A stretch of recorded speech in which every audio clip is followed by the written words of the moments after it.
Welcome to part 2. In this session, the objective is to understand the process for preparing for and conducting behavior-based interviews. In preparation for the recruiting and selection process, you'll need to define the job requirements.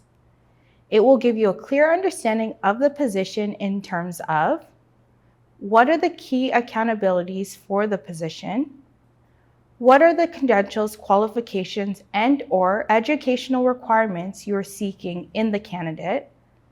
What technical skills are required? What experience, if any, is required? Which competencies are required for the position? Your next step is to design the selection process. Once you have a clear picture of the job and position, then you need to design the selection process.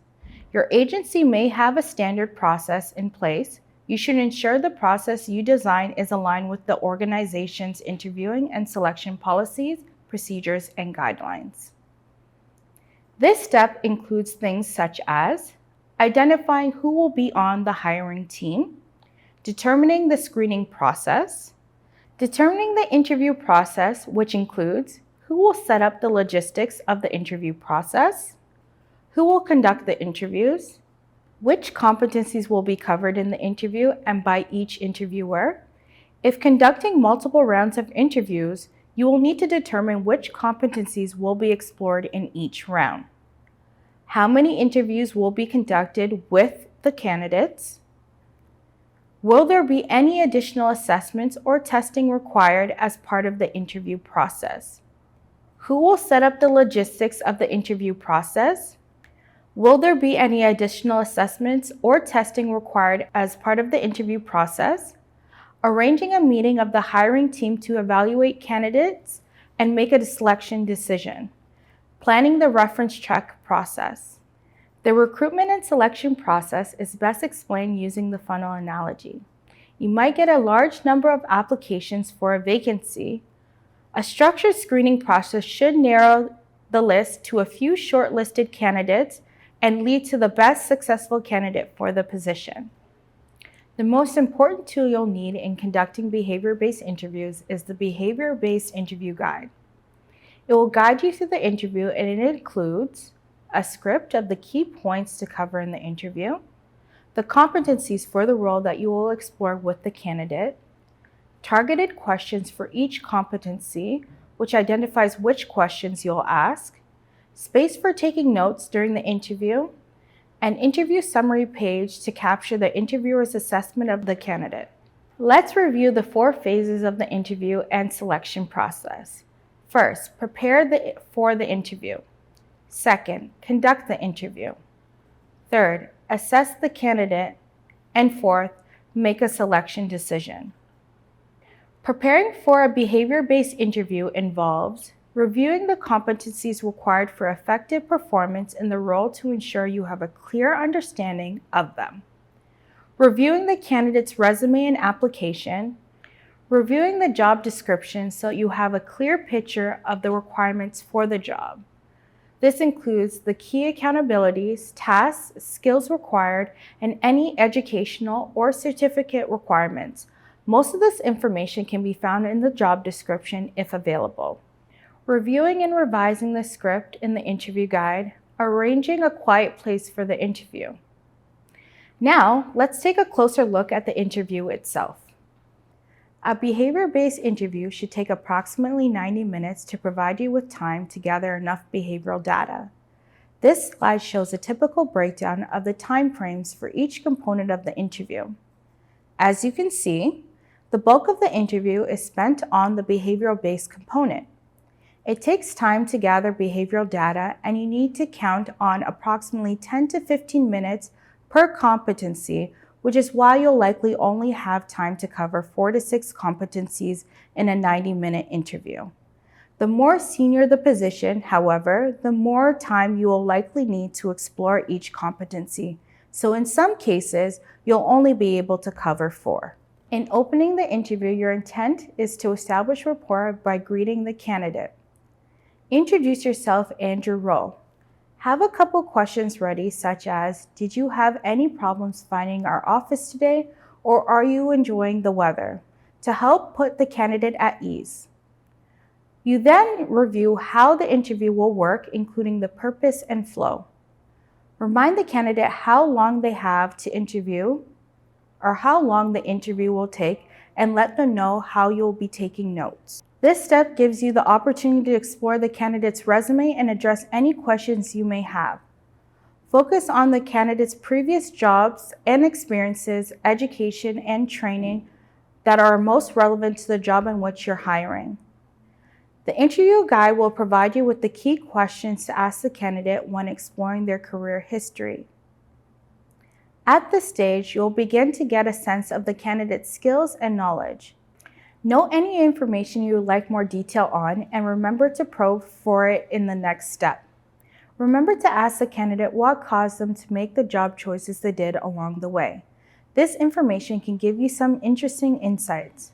For example, the candidate may like to take on challenges, they may demonstrate a desire to continuously learn, etc. If you're unclear about the candidate's education related to the position, this is a good time to ask. Once you've captured the candidate's career history, it's time to move on to the behavior-based component of the interview. Begin by telling the candidate that you'll be asking them to share some situations or story from their work experiences, and that ideally these stories should have been taking place within the last 2 years. The reason for this is you will be asking for quite a bit of detail around what the candidate said, did, thought, and felt in these situations, and the candidate needs to be able to recall this information. For each story, have the candidates describe the following. The situation. Have the candidates provide a brief overview of the situation or challenge, preferably 2 to 3 sentences to give you the context. The task. Explain your role in the situation. Their actions. Have the candidate describe the actions they took in the situation.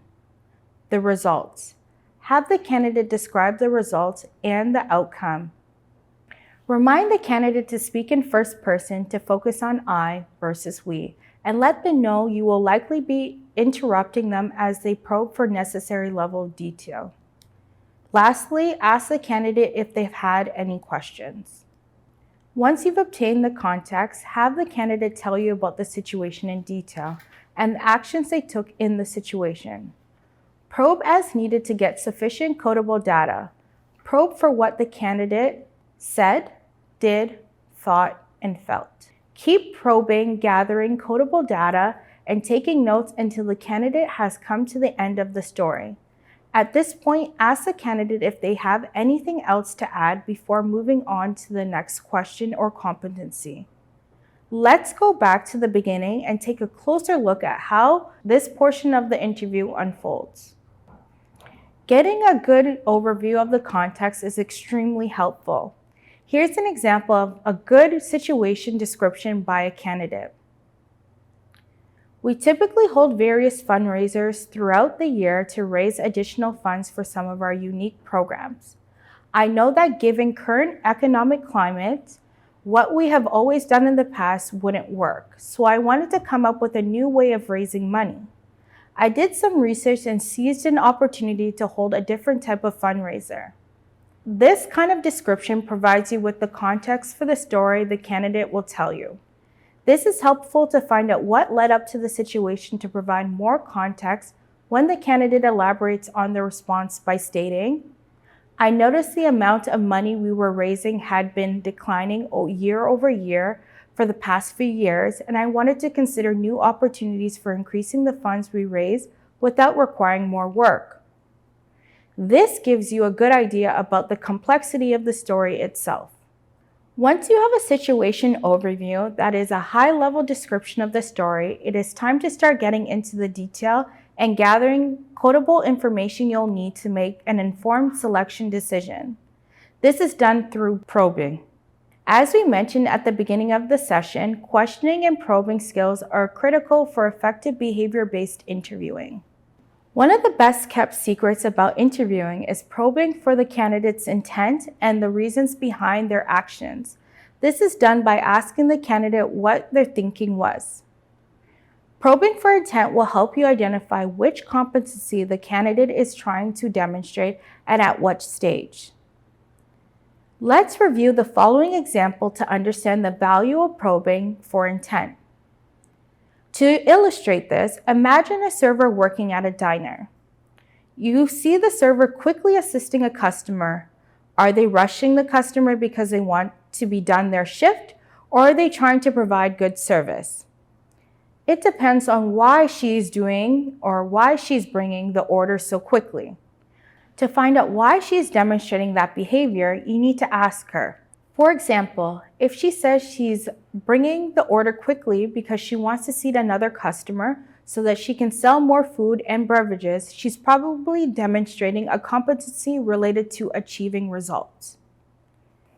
If she says she's bringing the order quickly because she felt they were upset, then she may be demonstrating a competency related to interpersonal relations and respect. If she's bringing the order quickly because she has served this customer on several occasions, then she's likely demonstrating a competency related to customer service. To summarize, it's not enough just to focus on the actions of an individual, but you also need to consider their intent. To demonstrate the importance of probing for the intent, let's look at an excerpt from an interview. The candidate states, "So I encouraged him to change his approach." This describes his actions, what he did or said.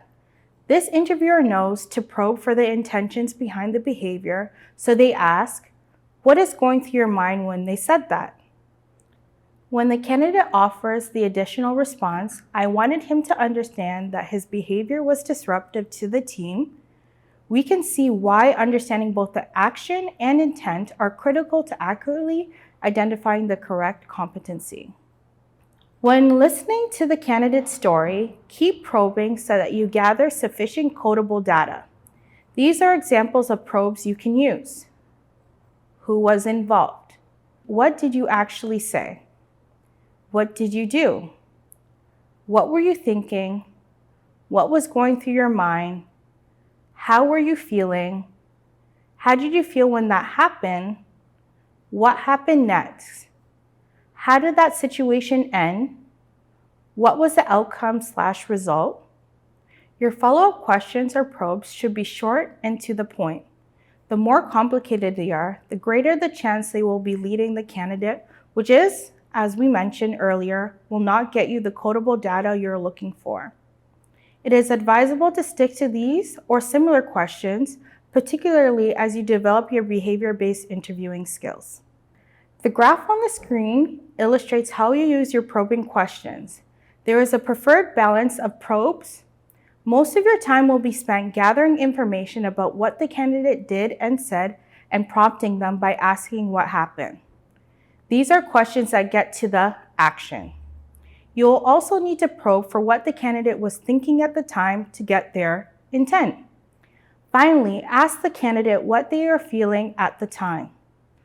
The key is to probe from the outside in. People often make the mistake of asking too many questions about how people felt. It is more important to first find out what they did, said, and thought, and then what they felt as appropriate.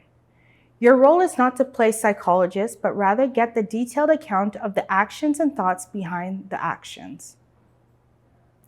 Here is a list of do's and don'ts when interviewing.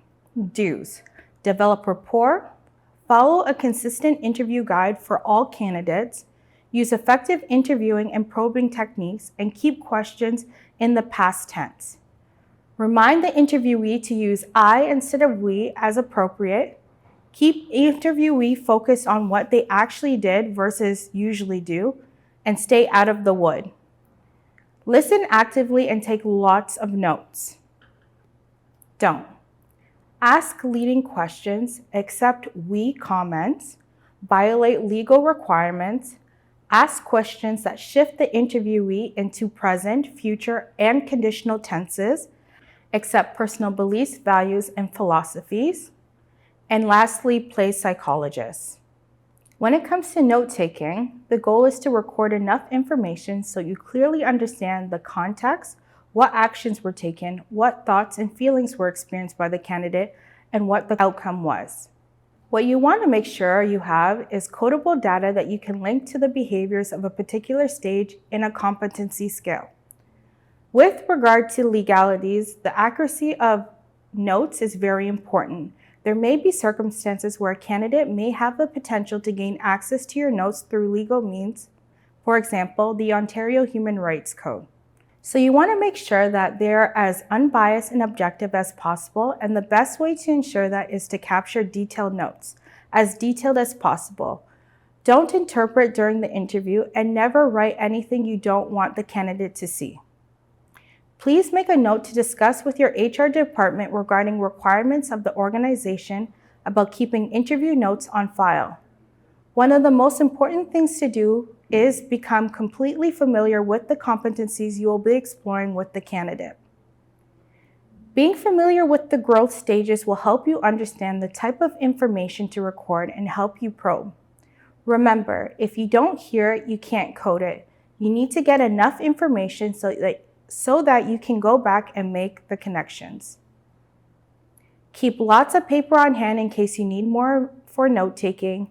Collect information in as much detail as possible. Remember, write down only what the person says, rather your impressions or opinions about the individual. Take a few moments at the end of the behavior-based component of the interview to ask any additional questions that may have come to mind over the course of the interview. Before closing the interview, give the candidate a few moments to ask any questions they have, for example, about the position, the organization, next steps, etc. Finally, close the interview by letting the candidate know about next steps. For example, the next steps in the interview process or when a selection decision will likely be made.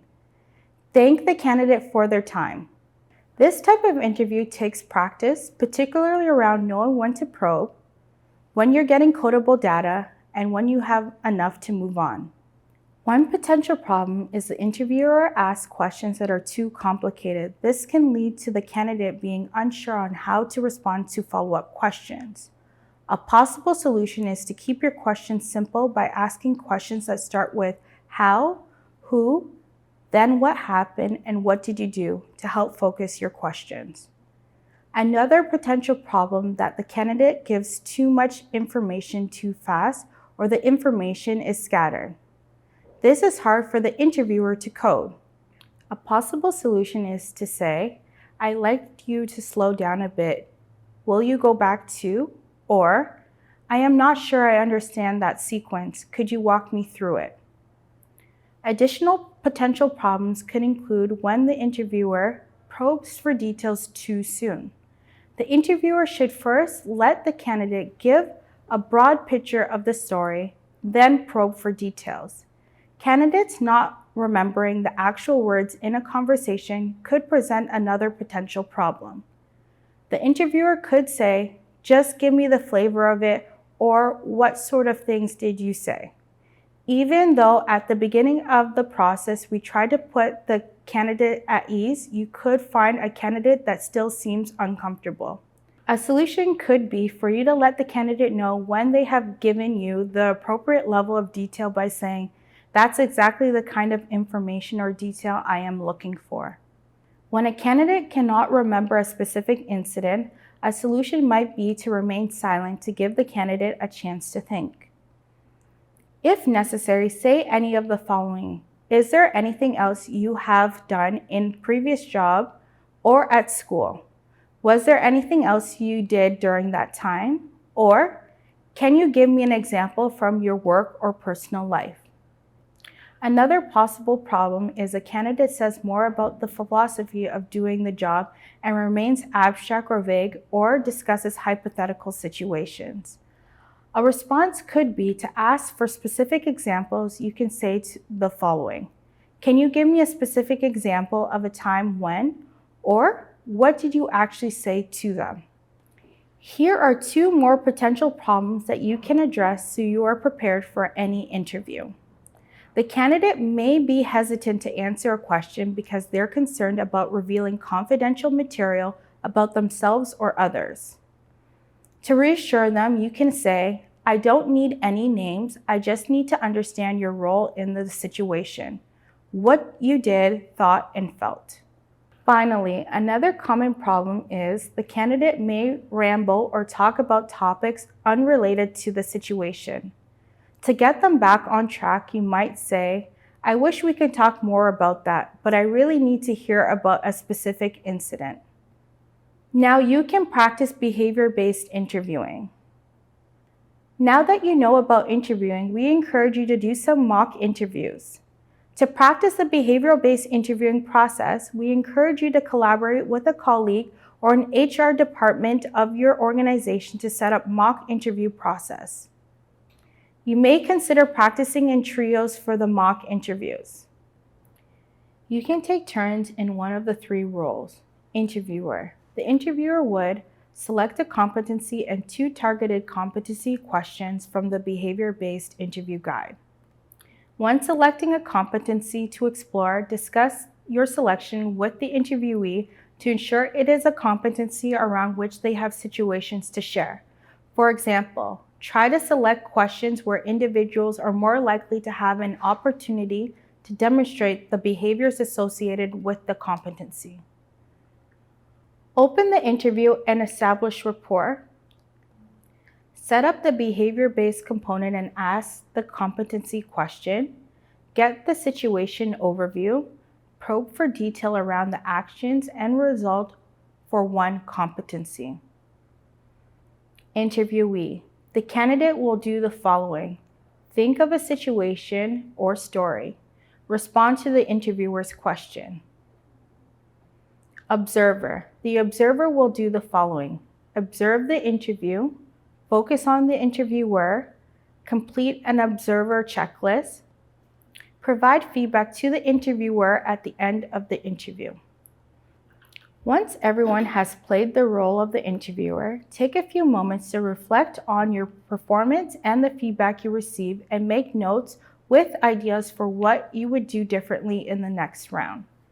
Take the time to debrief, ask the interviewers, how did you feel about the interviewer? How comfortable were you with the process? What went well? What could have gone better? Did you hear any competency-related behaviors? What will you do differently next round? Ask the interviewees, how did you feel to be the interviewee? How engaged did the interviewer seem to be? What went well? What could have gone better? Ask the observer, what were your key observations? What went well? What could have gone better? Have another practice round and switch up the roles.